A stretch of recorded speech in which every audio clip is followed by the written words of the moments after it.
Welcome to Conversations Live. For more than a decade, we've brought you the best in books, entertainment, and current events.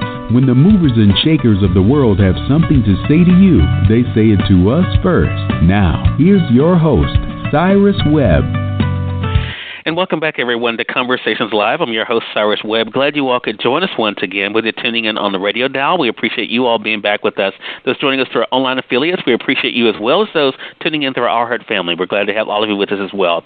We're excited to welcome back to our program today Tina Alexis Allen. She is an actress. She's someone who's been able to make a name for herself through film, but also as an activist as well. This year, she's bringing a new title to her name, that being author, with the release of her book, Hiding Out. We're going to talk to Tina not only about what it's been like for her to share her own personal story now, but also what she hopes you're able to know about who she is as an individual, the events that kind of made her who she is, but more importantly, what we can learn from the events that she was able to go through and learn from, and how we can use that in our own lives when it comes to being true to ourselves. If you're just not hearing about the book, it's available now. We're going to let you guys know at the end how you can be able to get it for yourself. But Tina, hello to you, and welcome back to the program. Thank you, Cyrus. I'm so happy to be back. I think it's been, a year or so since we talked about outsiders? Exactly. And then I was just going to say that, Tina. Yeah, the last time you and I spoke, you were gearing up for your appearances that were going to be airing with the show Outsiders, and it's such an interesting parallel. We can kind of begin the conversation there, Tina, because here was this group of individuals who were not fully understood, but had created this family and were able to go through these amazing dynamics. And now here you are sharing your own story of being understood. You're dealing with family, and of course being able to share that with the world. What does that feel like to now be the subject of a story instead of a character that you're bringing to life?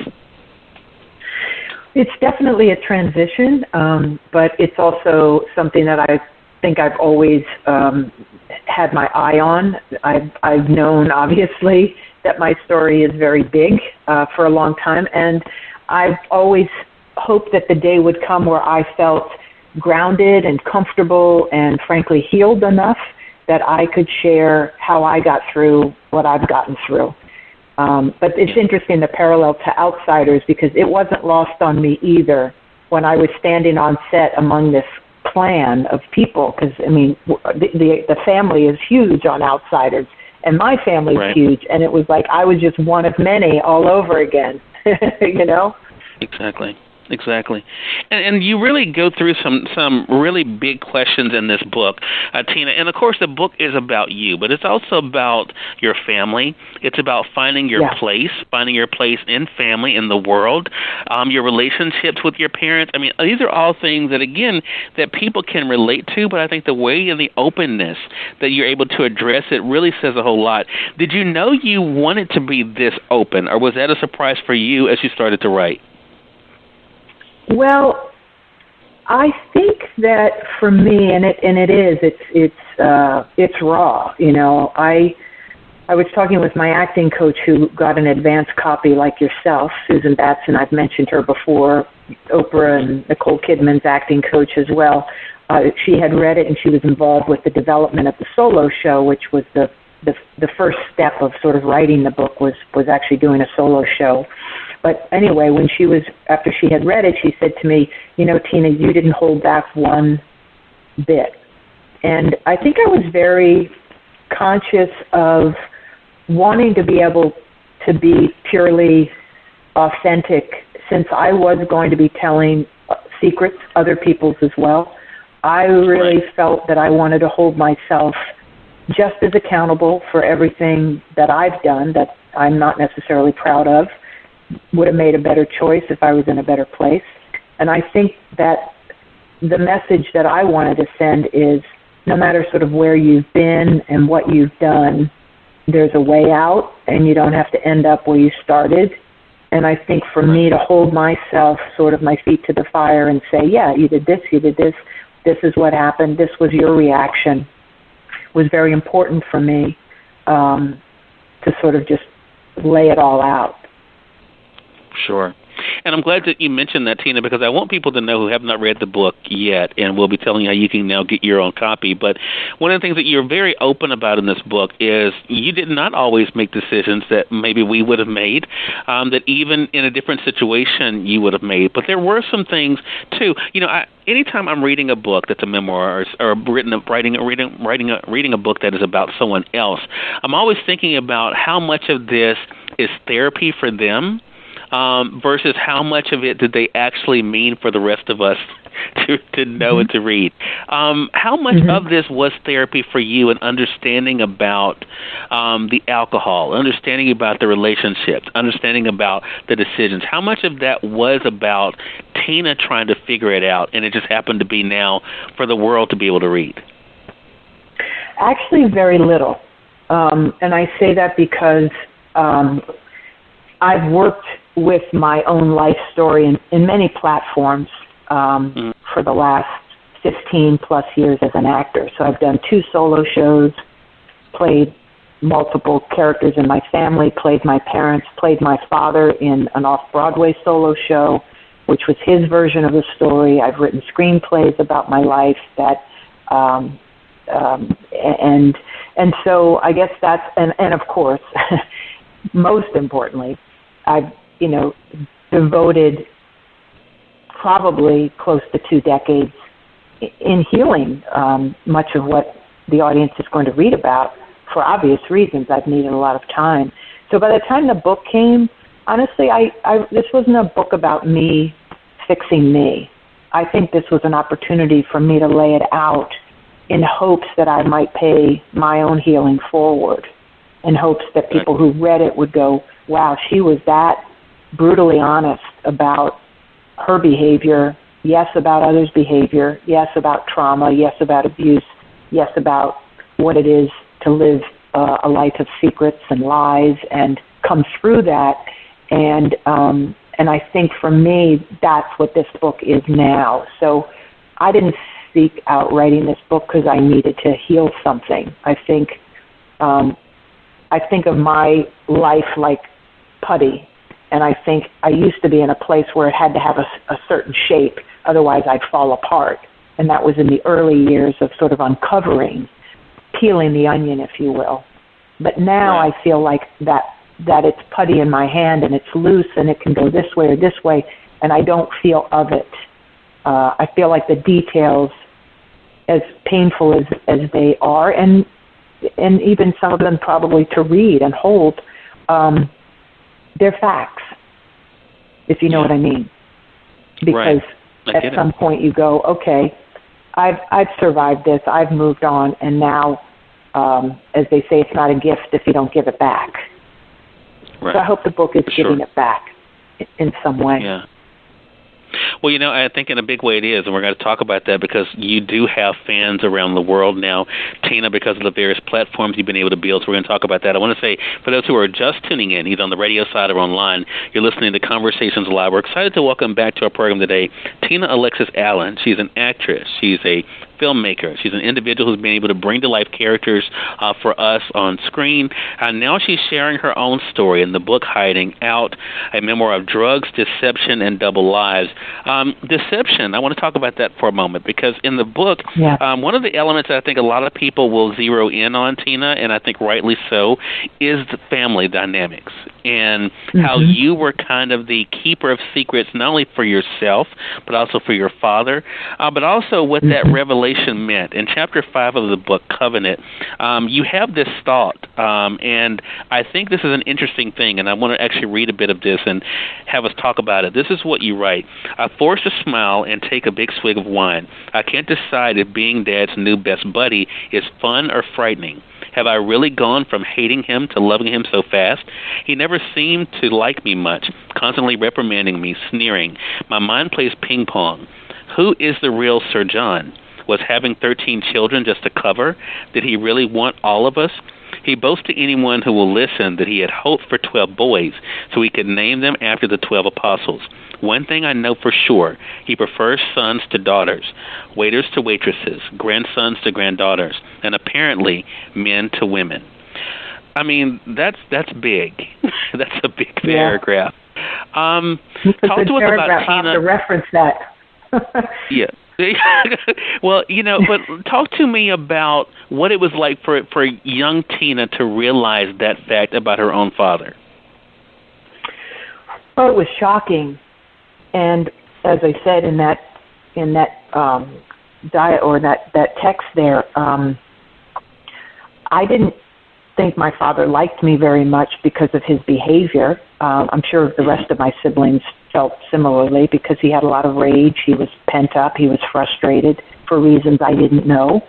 I'm sure that was one of the reasons. He drank a lot. It got worse as time went on, as it usually does, if not arrested.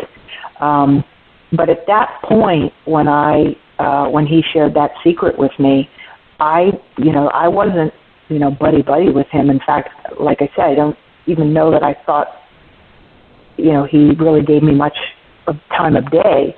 And conversely, I didn't like him.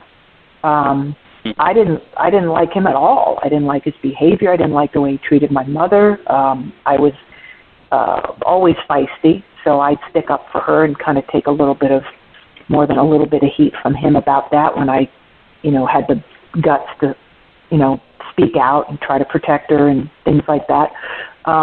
So it was really complicated, as I say there, to go from hating him, or at least the feeling of hating him, to loving him.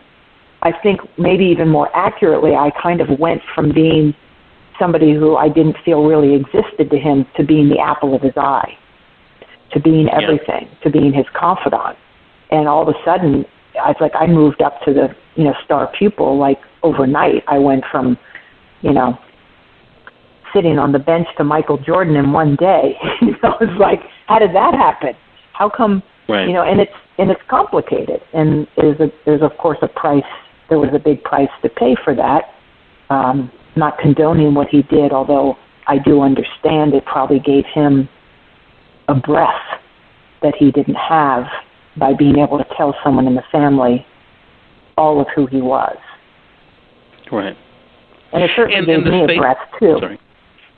No, I'm sorry. I was just going to say, Tina, the other thing that I picked up on when I was reading the book was that, it makes everything kind of uncomfortable. You even talk about, there's another passage I wanted to reference, because I think our audience can get this. I think they can understand, even if they didn't have the exact same situation. I think, and that's why I think this book is so important, because it helps them to better understand why they react the way they do. In Chapter 10, Mysteries, there's that scene of you out with your dad drinking it, and another individual we get to know as Hassan, and basically Hassan giving you a compliment about being beautiful and even referencing your family being beautiful. And you write this, I think I know what he means, so I laugh, never really knowing how to handle a compliment. Mom usually makes up a reason why the praise anyone gives her isn't true, so maybe that's where I learned to throw away flattery. In fact, most of us Worthington girls handle a flattering remark like a hot potato. So how difficult was it for you because of what you were told or what you felt because of the dynamics at home? How difficult was it for you to accept and to see the beauty that was within you and of you? Oh, gosh. I mean, I think, to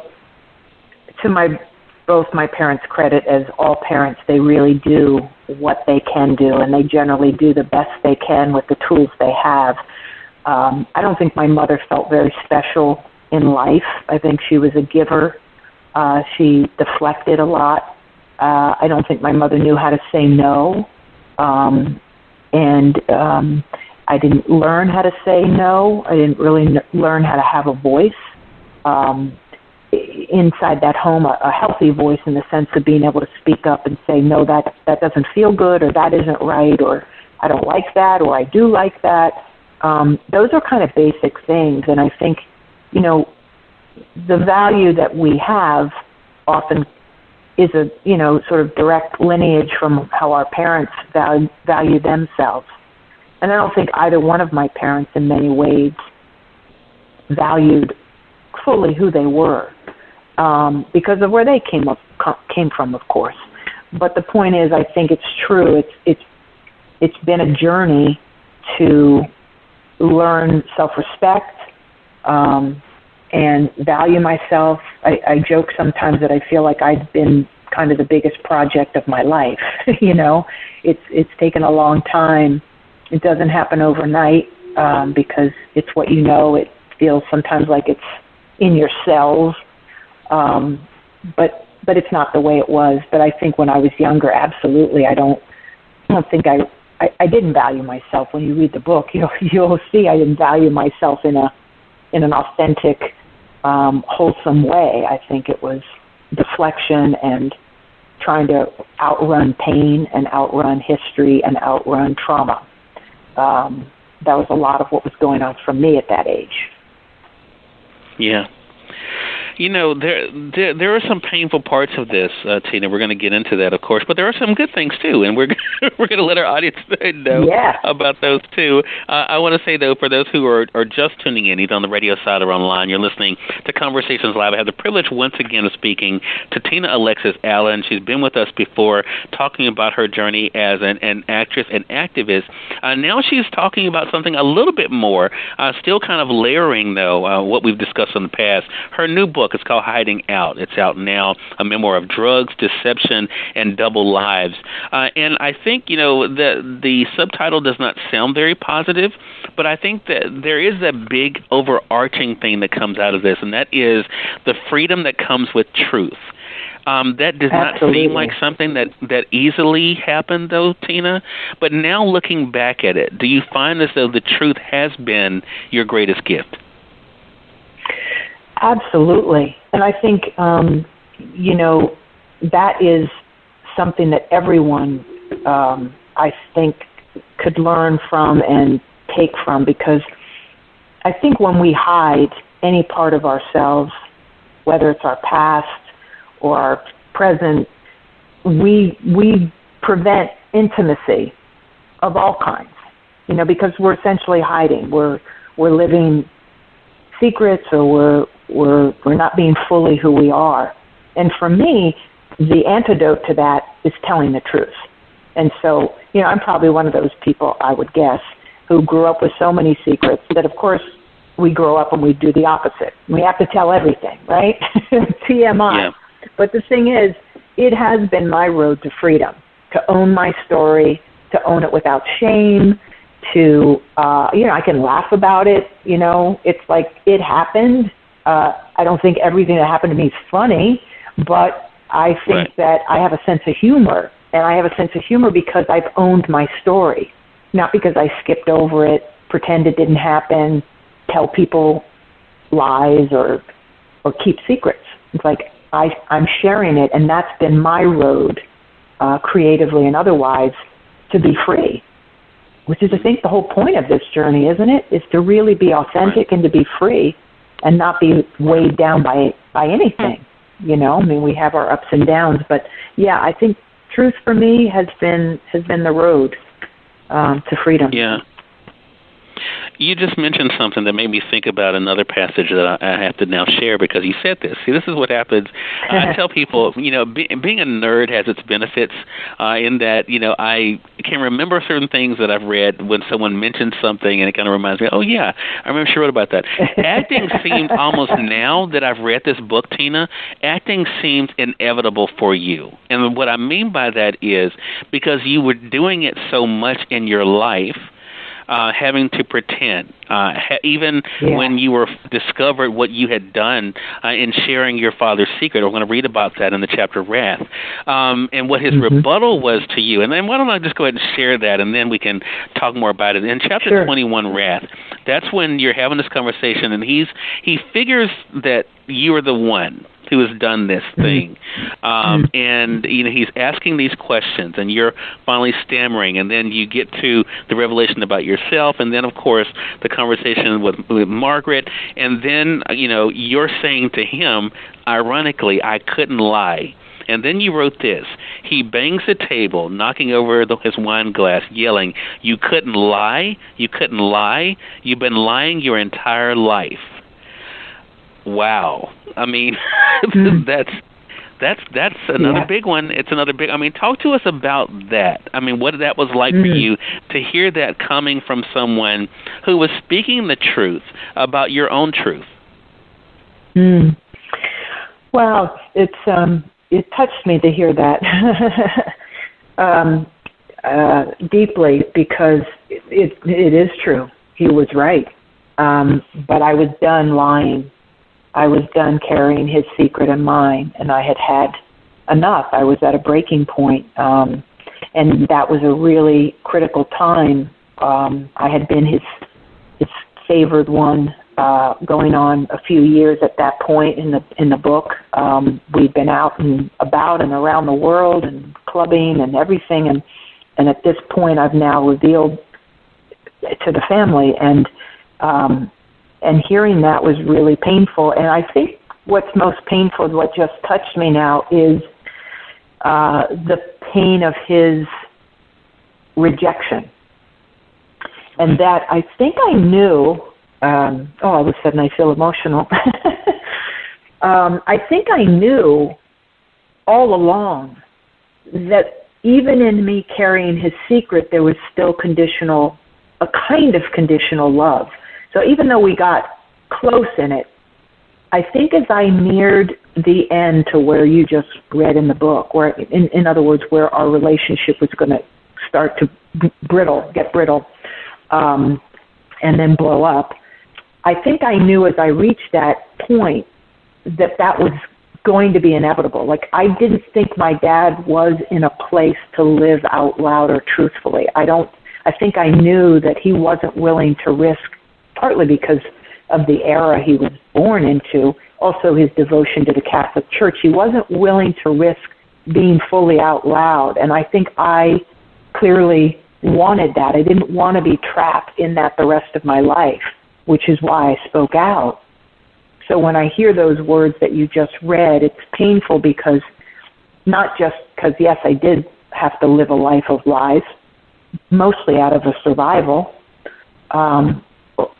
but because of my father and sort of losing him again, if you will, because I wouldn't play the game. I didn't want to play that game. Yeah. This may sound like a strange question, but it's one I have to ask you, Tina, because I think, and I have found this just in life in general, and I think our audience will appreciate this, that in some ways, some loss is inevitable if we're going to discover our true self and be happy with ourselves. Would you agree with that in your case? Absolutely. Absolutely, because not everybody's going to be happy with that choice. And it's okay. You know, the world is filled with people that are taking different roads, and some people find it safer and more comfortable to maybe not live as out loud as other people, and those people may not like it, or particularly like when you grow. I mean, growing has its ups and downs. The upside is you're growing.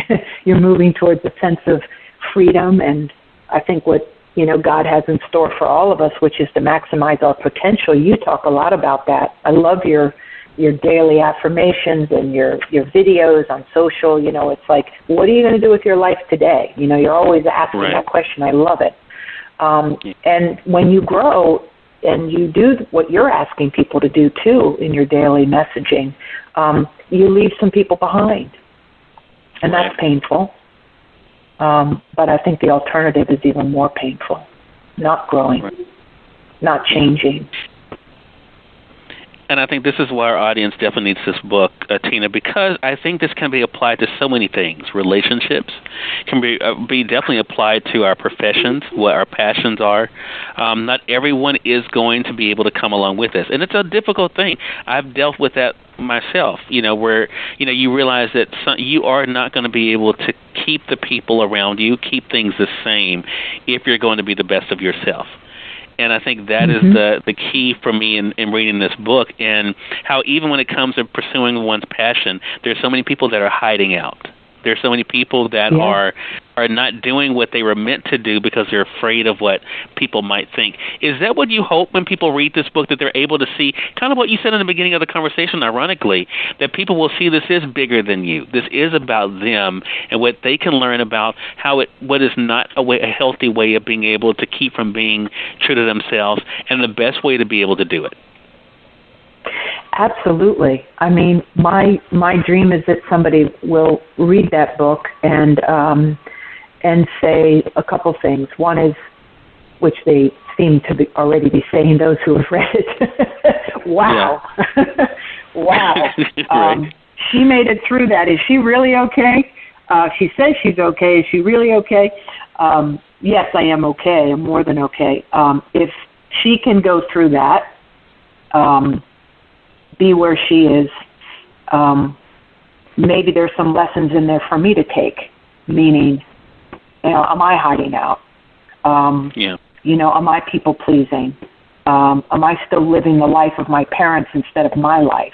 Because that's a big one. Our parents are here to raise us to the best of their ability, but then there does come a time where you kind of have to jump and go, this is my parachute. I can't hold on to theirs. Who am I going to be in this life? And, so I hope that's what people take. And maybe in the specificity, as you said, wow, you really shared so many details. I feel like part of me feels that, they say God is in the details. Some people say the devil's in the detail. Either way, I think both probably both of those things are true. The point is darkness and light is in detail. And I think until we own the details of our life, and I'm not saying everyone has to write a book and hang it all out. In my case, I felt the confidence and the desire to maybe I could touch people by doing this. But I feel that in the details, people can really heal. Because, if you tell a story, and you know this from all of your beautiful work, if you tell someone a story and you share details, they can go in because they can relate. And if you paint a big, wide, broad brush, people get it, but they're not quite as invested. And they're not going, yeah, I do that. Or, yeah, that happened to me yesterday, that exact thing.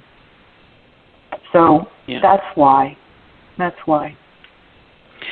Well, it's a beautiful book, Tina, and presented in such a way that I think people will definitely not only be able to read about you, but they'll see themselves. And there's so many different layers that I think that people... Yeah, and I think that's true. The last thing I want to ask you about, because, again, we were kind of going back full circle, how you and I first talked when you came on this program was about Outsiders, of course, and the excitement of seeing that. You allowed us to see, thanks to social media, you're being able to see your baby, see your book when you were able to open it. What was that experience like for you? It was really exciting. It was a little surreal, to be honest, but... It was just exciting because it feels like such a long journey towards freedom, and I think when I opened it, there was something very freeing in it's done, it's out, there is no more chance to hide, and that's a good thing. There's no reason, because more importantly, there's no more shame, right?